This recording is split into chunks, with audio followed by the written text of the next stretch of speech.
Officer కోసము కోటీశ్వర్లు ఎవరు ప్రయత్నం చేయరు. 99% పేదవాళ్ళు, చదువుకున్న వాళ్ళు ఈ రాష్ట్ర నిర్మాణంలో భాగస్వాములు అవ్వడమే కాకుండా తమని కనిపెంచిన తల్లిదండ్రులు ఈ రకంగా కాస్త జీవితంలో సంతోషాన్ని, కనీసం వాళ్ళు పడ్డ శ్రమను మర్చిపోతారని చెప్పి పేదవాళ్ళే ఈనాడు హైదరాబాద్కు వచ్చారు. గ్రామీణ ప్రాంతాల నుంచి వచ్చేటప్పుడు తొవ్వ ఖర్చులకో, లేకపోతే ఎక్కడో ఒక దగ్గర తెలిసిన వాళ్ళ దగ్గర ఉండడం కోసమో, లేకపోతే యూనివర్సిటీలలో అడ్మిషన్లు తీసుకొని ఉన్నత చదువులు చదువుతూనే పోటీ పరీక్షలకు సిద్ధమైంది. ఒక 6 నెలల్లో, సంవత్సరంలోనో కోచింగ్ సెంటర్లలో కోచింగ్ తీసుకొని పోటీ పరీక్షలు రాసి ప్రభుత్వ ఉద్యోగ ఫలితాలు వస్తే, ఉద్యోగం వస్తే సరే, ఉద్యోగం రాకపోతే ప్రత్యామ్నాయం గురించి ఏం చేయాలని ఒక ఆలోచనతో వచ్చారు.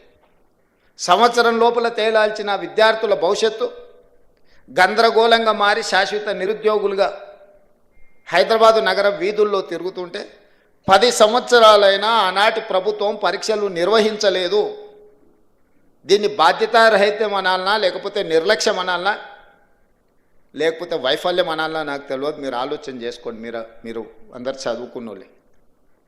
ఈరోజు డిసెంబర్ 7, 2023 నాడు నేను బాధ్యత చేపట్టిన తర్వాత ప్రతి డిపార్ట్మెంట్లో గత 10 సంవత్సరాలుగా ఇచ్చిన నోటిఫికేషన్లన్నీ, నిర్వహించిన పరీక్షలన్నీ, ఫలితాలు విడుదల కాకుండా కోర్టు న్యాయస్థానాలలో చిక్కుముళ్ళన్నీ, ఒకవేళ పరీక్షలు నిర్వహించిన ప్రశ్నపత్రాలు జిరాక్స్ సెంటర్లలో అమ్ముడువైన పరీక్షలన్నీ, ఈ కోచింగ్ సెంటర్ల చుట్టూ ఇన్ని లక్షలాది మంది తిరుగుతుంటే ఇది మొట్టమొదటి ప్రధాన సమస్యగా మా ప్రభుత్వం భావించి 10 సంవత్సరాలు నోటిఫికేషన్లు లేకపోతే పరీక్షలు నిర్వహించకపోవడం, న్యాయస్థానాలలో చిక్కుముళ్ళుగా ఉన్న వాటిని అన్నిటిని ఒక్కొక్కటిగా పరిష్కరించుకుంటూ 57,924 ఉద్యోగ నియామక పత్రాలు ఎల్బీ స్టేడియంలోనో లేకపోతే రవీంద్ర భారతిలోనో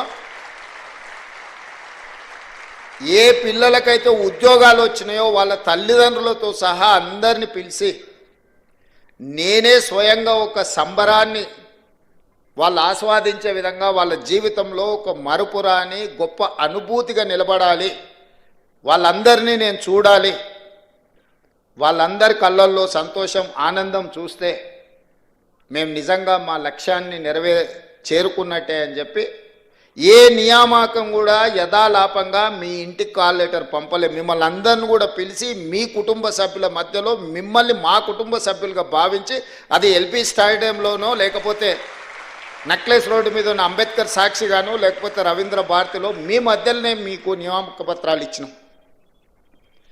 ఇవాళ వాళ్ళు మాట్లాడుతున్నారు, ఇవన్నీ మేము నోటిఫికేషన్లు ఇచ్చినాం, నీ నియామకాలు కానే కావాలి.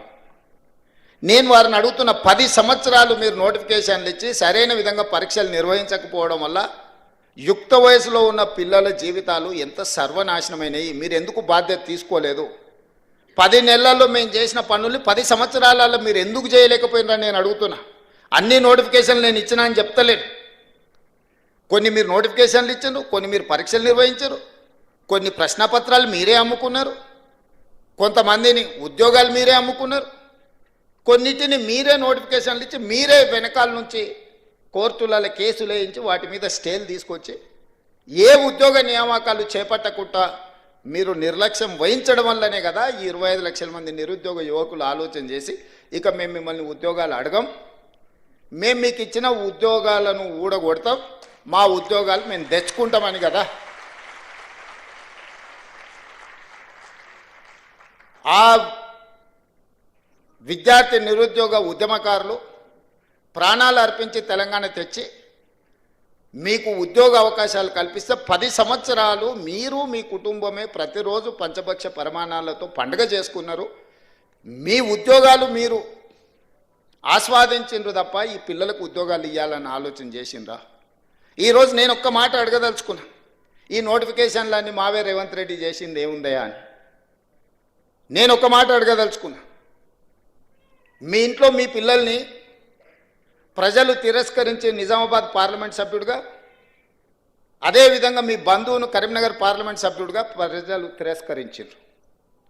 6 నెలలు తిరగకముందే వాళ్ళిద్దరికి కారుణ్య నియామకాలు చంద్రశేఖరరావు గారు ఇచ్చిండ్రా, లేదా ఒకరికి ఎమ్మెల్సీకి ఇచ్చారు, ఒకరికేమో ప్లానింగ్ కమిషన్ వైస్ చైర్మన్ ఇచ్చిండ్రు. మీ ఇంట్లో మీ బిడ్డనో మీ బంధువో ఉద్యోగం కోల్పోతే మీకు దుఃఖం వచ్చి బాధ అయ్యి 6 నెలలు కూడా వాళ్ళని ఖాళీగా ఉంచకుండా తక్షణమే కారుణ్య నియామకాల కింద ఒకరిని ఎమ్మెల్సీగా, ఒకరిని ప్లానింగ్ కమిషన్ వైస్